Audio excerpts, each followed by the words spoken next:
Hi guys. Hi. Welcome to another installment of The Adventures of Fox and Miles. Yay. I am Miles and I'm here with Fox. I don't know if you're gonna finish No, that. that's all right. So today we wanted to share with you guys just like a brief overview of the different types of RVs that are out there in the world. Yeah. All right, so let's just go in alphabetical order. So there are a few ones that have letters, and then there are some that just have names. Yeah, they're different. Yeah.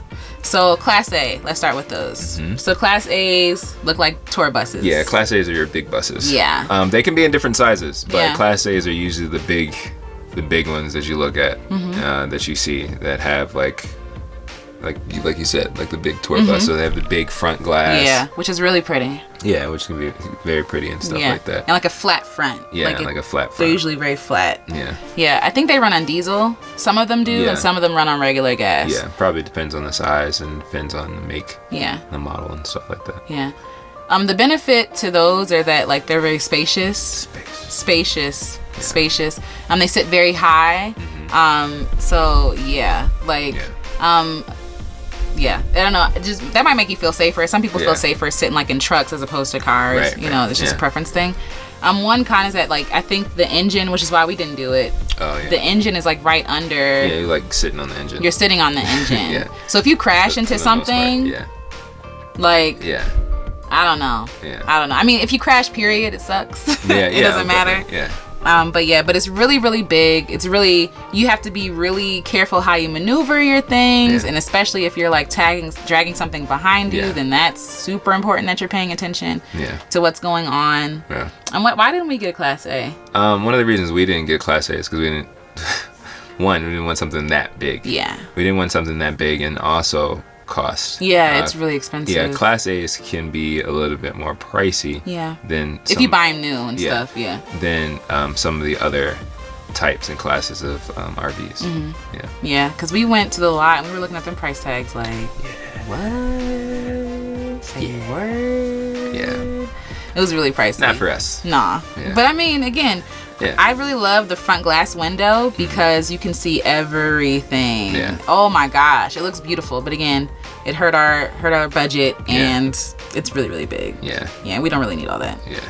The next one is, and again, this is not an extensive. Yes. No, this is a general basic overview. Yeah, okay, guys. We are not going into the nitty gritty of all anything. The specs and the details. We're just giving you a basic introductory overview of these are the different types. Yeah. The more like standard classic types of RVs. Yeah. So yeah.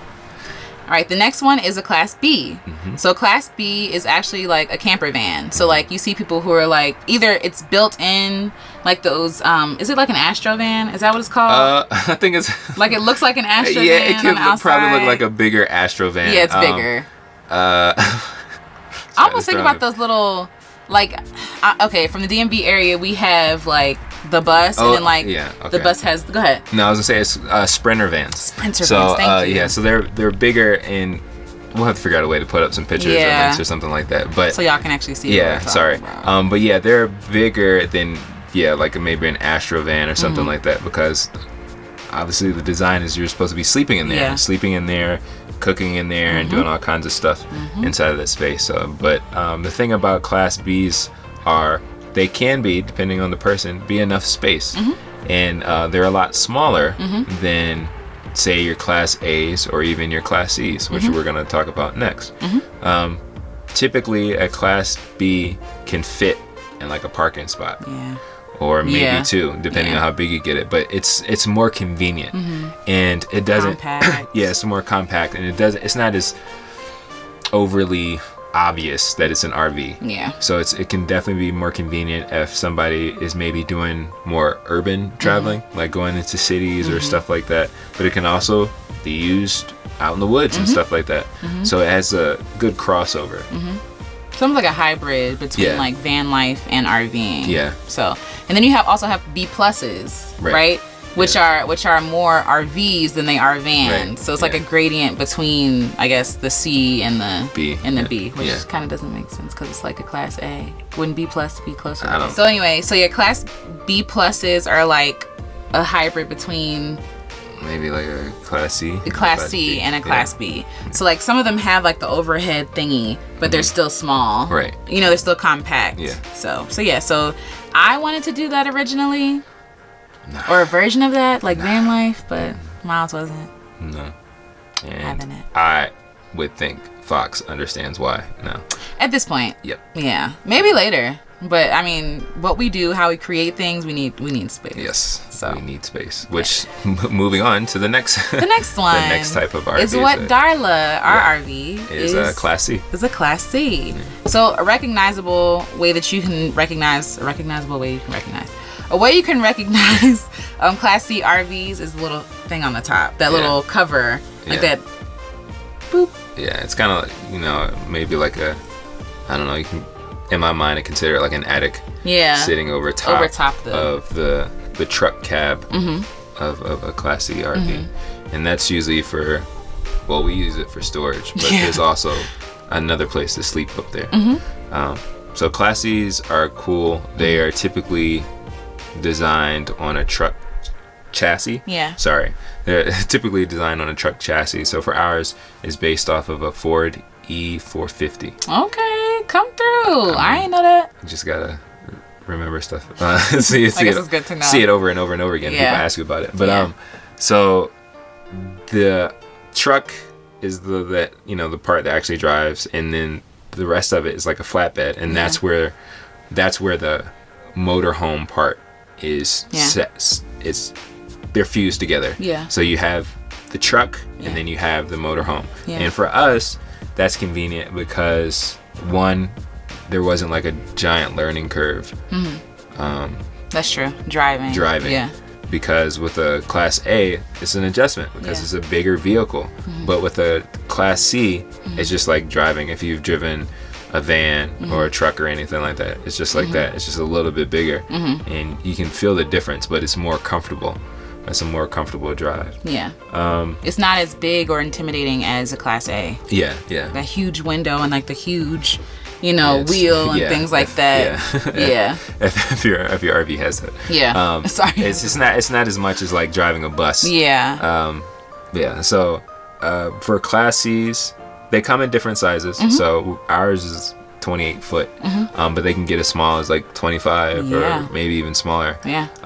Which, depending on what you need, can work for you. Yeah. And so for our Darla can fit in 2 parking spaces. So if we didn't have our car, if we didn't have a dolly or anything, we really could just pull up in like a Walmart and park in the back in 2 parking spaces and be fine. Which is convenient. Convenient for us. It's easier to drive and to maneuver and to get around and stuff like that. And it comes with, I don't know, I see it as like a mixture of Class B and the Class A, which is probably weird, and all the letterings and stuff like that, because I think it gives you size like a Class A, but it gives you maneuverability and flexibility, I guess, like a Class B. So that works really well for us. Yeah. So we didn't go too big and we didn't go too small. So that's why we chose a Class C. Class C RV. And we get all this extra overhead. I'm pointing to but that's where it is. Yeah. Overhead compartment space for storage. Yeah. Just stuff. Storage. Probably stuff we got to get rid of, but stuff, or some stuff. Yeah. Next would be the trailer. Yeah. Tow trailer. Tow trailer. Or like a toy hauler. Is that what it is? I'm getting it wrong. Don't get me lying. Yeah. But tow trailer. Actually, let's. Yeah. No, tow trailer. Yeah. So basically, the tow trailer or the travel trailer. That's what I'm trying to say. Tow behind or travel trailer. Yeah. So a travel trailer is basically those like big RV like trailers that you see connected to like the hitch of someone's car or truck or whatever. Or a Jeep or something like that. Yeah. And I guess we can sort of combine them because they're very similar. Okay. So like another one. So these 2 classes are similar to the best of our knowledge. Again, we're not going into like super details. It's just an overview. But you have your travel trailer, and then you have fifth wheels, which is a different kind of RV. Different than a travel trailer. Of RV. Yeah. And the biggest difference that we see and that we understand is how those trailers are towed. Yeah. So a travel trailer, I'm not doing well today. A travel trailer is towed by using a hitch, or I guess a regular ball hitch that you may get from like U-Haul or something like that, that you can put on your Jeep or a truck or whatever. And so it sits on that and pulls, and you pull the vehicle that way, or you pull the RV that way. Fifth wheel is different. It requires a different kind of system to be able to work, and I think you have to have like a pickup to use that with a flatbed in the back. So like this, if this is the bed, like my hand sitting flat, then my hand on top, that's how the fifth wheel is pulled, like with the back closed door. So it's being pulled like this. And so they said the benefit is that, you know, it can take more weight on a pickup truck, and it's not putting so much pressure on the hitch. Like you're not, so you can actually carry more things and actually have a bigger thing. The benefit to the travel trailer and the fifth wheel is the space. There's a lot of space, being that they're not accounting for like the driving. With the Class A, the Class C, and the Class B, all that is connected, like the motor and all that stuff. So that so the fifth wheel and the travel trailer are more specifically focused on the living quarters. Which is good. I mean, and those also vary in sizes. Small, big, you know, whatever you extravagant. Like it varies in size. I think another thing, mobility was also supposed to be a benefit to the fifth wheel. Apparently the way that it's set up, it's easier to maneuver with the fifth wheel than with a regular tow behind or travel trailer. Which makes sense, because even with our little dolly, we can kind of understand it's kind of like difficult the physics behind that. Like having that's a lot of work. But we didn't get a fifth wheel or a travel trailer because we have a small car. And we don't have a truck. We don't have a truck. We don't have a truck. The prices for those were really actually pretty good. That we saw. They were the cheapest options to us, as opposed to like our Cruise America used RV. They were reasonable. They were reasonably priced. The thing about those though, you have to level them. You have to buy levelers, because if you disconnect the car from your actual travel trailer or fifth wheel, like it has to be able to stand up straight. So you have to figure out the balancing and all that other stuff. And so when we went to go to a showroom to look at a fifth wheel or travel trailer, travel trailer, we noticed there was a lot of this. Like we stepped on wobbles a lot of and stuff like that, and we didn't like that very much. So it didn't feel very secure. And that may have just been that showroom. The way that they leveled it, you know. But it was kind of a for us. It wasn't very sturdy. A lot of shaking. But if you're into like leveling, and if you have a pickup truck, by all means, they're very spacious. The fifth wheels, like some of them have like upstairs. Some really nice ones. It's really nice. So if I had a pickup, we might could just do a fifth wheel, and I'd be seeing them going down. And anyway, they're really nice. Sorry, going down the road. I'm about to go into this rant. But some of them, like I said, they have an upstairs. They have like a little nook that's tucked away, a little bedroom that's tucked away. Some of them have kitchens with islands in the middle. Like these things are big on the inside. They have like really lounging areas. It's really, really, really nice. Places where you can just like kind of spread out, and things like couch going across the back. But again, we don't have a pickup, and we thought about it. We thought about doing that, but the cost to either get a pickup truck and maintain it, one that's really good, and maintain it, the gas for like the diesel gas that the truck was gonna pull. It just wasn't financially right for us. It wasn't working for us. And it wasn't simple enough. And I think also another thing we wanted to is to be able to be mobile in our home. So like with a fifth wheel or a travel trailer, you have to have a truck or something to be able to pull it. Something strong enough. And so for us, you know, if anything, quote unquote, God forbid, like happened to our car, we could still drive. That's true. You know, we wouldn't be stranded. We wouldn't have to go out and get another truck or something like that.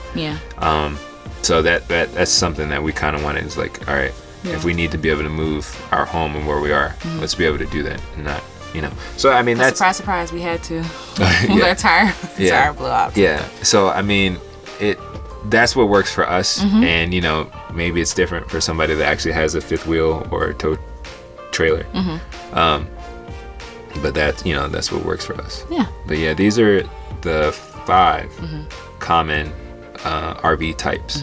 And they're all different types of nomadic living and traveling. Van life. Vans, buses, all kinds of stuff. Yeah, people living in their cars. Yeah, and people putting like, what are those things called?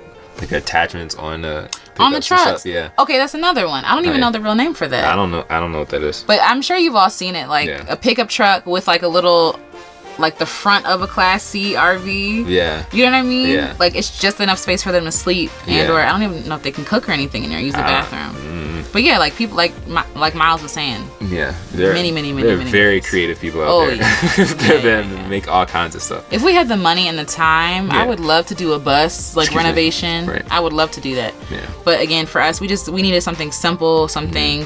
That wouldn't take, some people build their buses for like a year, and we didn't have that time. Yeah. So, we're resources. Yeah. So, but yeah, those are the 5 different types, common types of RVs and stuff like that. So hopefully. And the other one that's on top of. Yeah. Well, we don't know that. But anyways, hopefully this was helpful. Let us know. Yeah. If you are an RVer or have an RV, tell us your preference. Let us know what you think, what you prefer, and why. Just so other people can get a fuller view of the differences and stuff like that. But until next time, guys. So next time. I'm Miles. I'm Fox. And this has been another installment of The Adventures of Fox and Miles. Yay. See you guys. See you. Dinner time.